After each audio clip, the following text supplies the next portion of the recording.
Selamat pagi anak-anak yang selalu rindukan. Kali ini kita masuk materi pembelajaran kita mengenai kedatangan bangsa-bangsa barat ke Indonesia, yaitu adanya daya tarik Indonesia bagi bangsa-bangsa barat, yakni rempah-rempah yang berlimpah.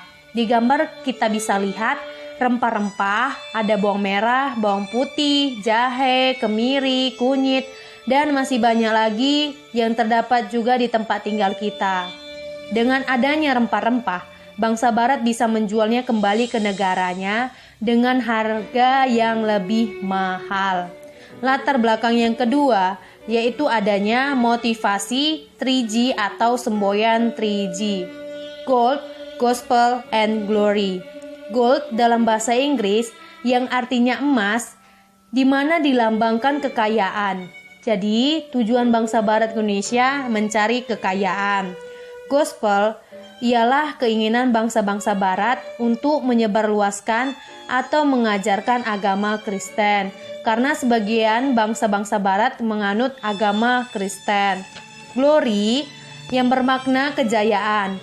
Mereka melakukan ekspedisi mendatangi Indonesia dan negara-negara lain untuk mencari kejayaan.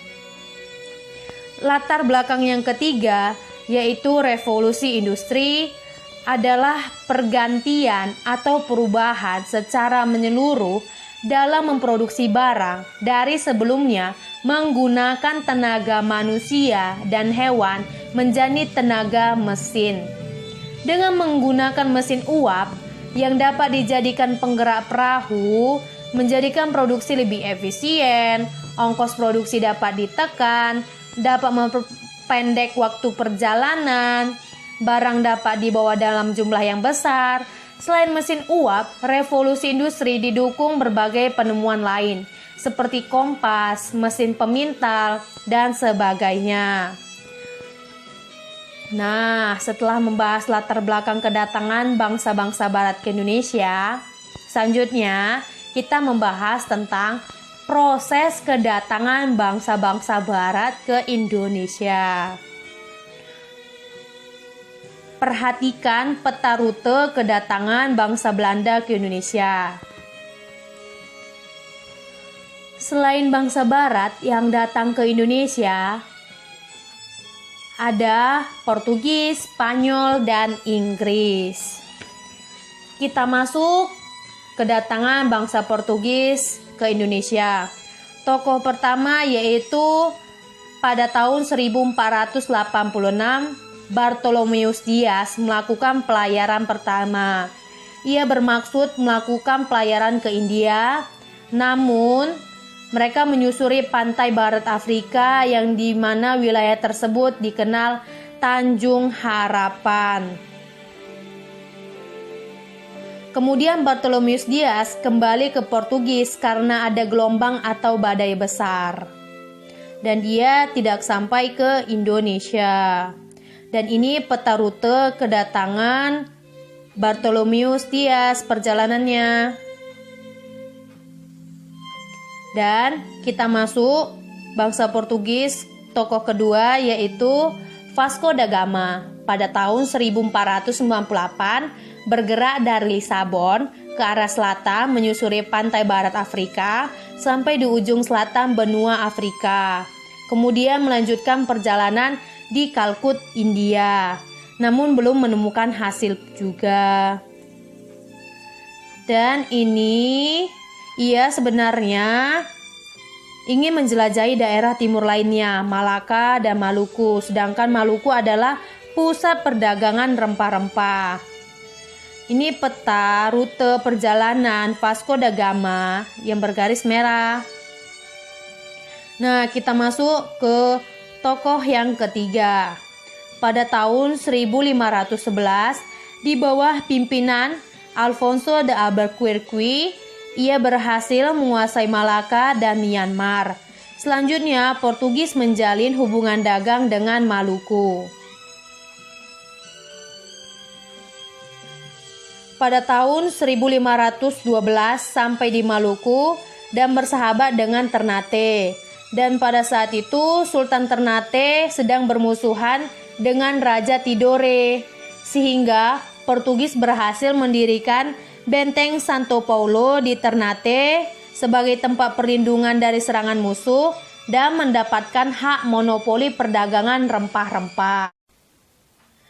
Kita masuk kedatangan bangsa Spanyol di Indonesia.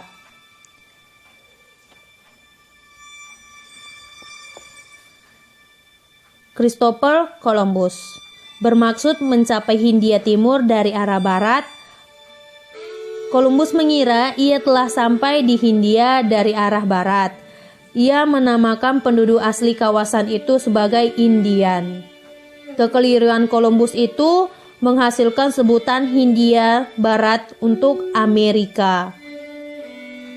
Tokoh kedua dan ketiga adalah Ferdinand Magellan dan Sebastian Elcano. Dari Spanyol, arah barat menyusuri pantai timur Amerika sampai di ujung selatan benua Amerika, kemudian mengarungi Samudra Pasifik yang sangat luas dan tenang. Sampai di Masava atau Filipina, di sana Ferdinand Magellan tewas oleh orang Mactan karena pada saat itu ada perang suku. Kemudian sisa pasukan di bawah pimpinan Juan Sebastian Elcano melanjutkan perjalanan ke Maluku dan pulang ke Spanyol lewat Tanjung Harapan.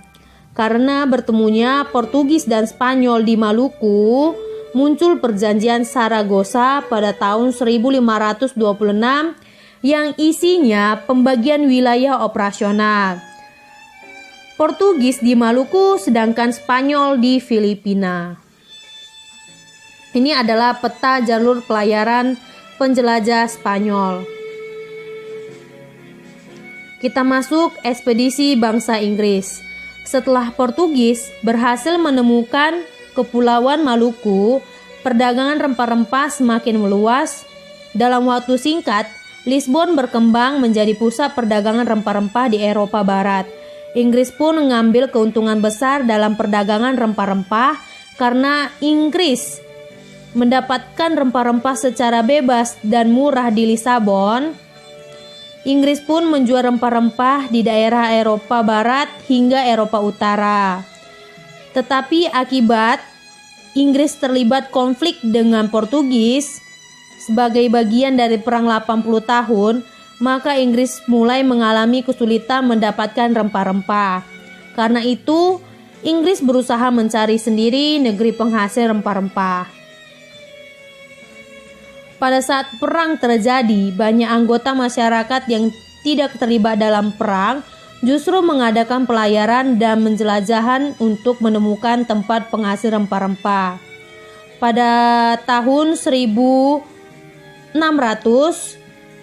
Inggris masuk ke India dan memperkuat kedudukannya di India. Pada tanggal 31 Desember 1600, Inggris pun membentuk kongsi dagang yang diberi nama East India Company atau AEC.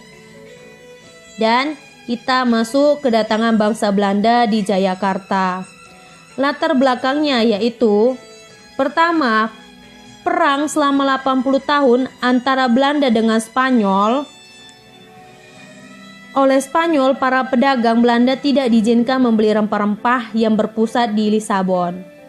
Yang kedua, adanya petunjuk jalan ke Indonesia dari Jan Huygens van Licoten. Ia adalah mantan pelaut Belanda yang bekerja pada Portugis dan pernah sampai ke Indonesia. Tokoh utama yaitu Cornelius de Houtman memimpin ekspedisi ke Indonesia pada tahun 1595. Ia mengarungi ujung selat Afrika, selanjutnya terus menuju ke arah timur melewati Samudra Hindia. Pada tahun 1596, tiba di pelabuhan Banten melalui Selat Sunda dengan membawa 4 kapal bernama Amsterdam, Hollandia, Mauritius, dan Dufken. Awalnya disambut masyarakat Banten, namun ia bertindak kasar kepada masyarakat Banten dan Cornelius de Houtman diusir dari Banten. Dan tokoh kedua yaitu Jacob Cornelis van Eyck. Belanda datang lagi ke Indonesia, tepatnya di Banten pada tahun 1598 dan diterima baik oleh masyarakat Banten. Karena masyarakat Banten merasa dirugikan oleh bangsa Portugis. Pada tahun 1602, berdirilah VOC. Jenderal pertamanya yakni Peter Booth. Namun kemudian pusat dagang dipindahkan ke Jayakarta atau Jakarta.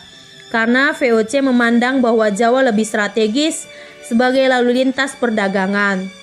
Selain itu, Belanda ingin menyingkirkan saingan mereka yaitu Portugis di Malaka.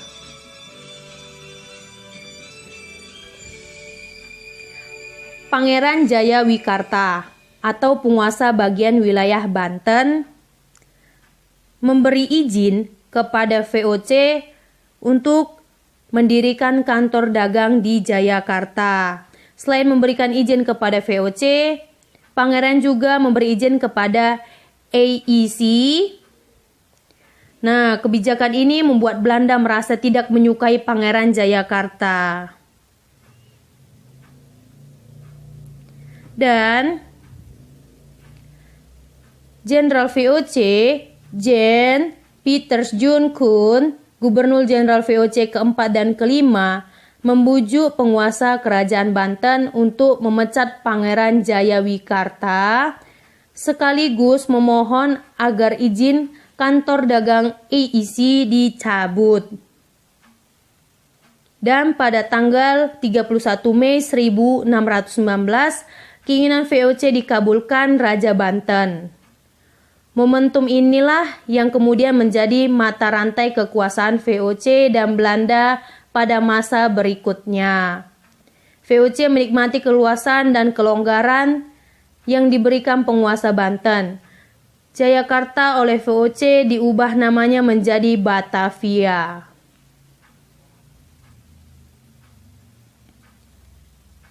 Dan VOC mengalami puncak kejayaan dan mempunyai hak otoroi atau hak istimewa, yang dimana haknya itu monopoli perdagangan, mencetak dan mengedarkan uang, mengangkat dan memperhentikan pegawai, mengadakan perjanjian dengan raja-raja, memiliki tentara sendiri, mendirikan benteng, menyatakan perang dan damai, mengangkat dan memperhentikan penguasa-penguasa setempat.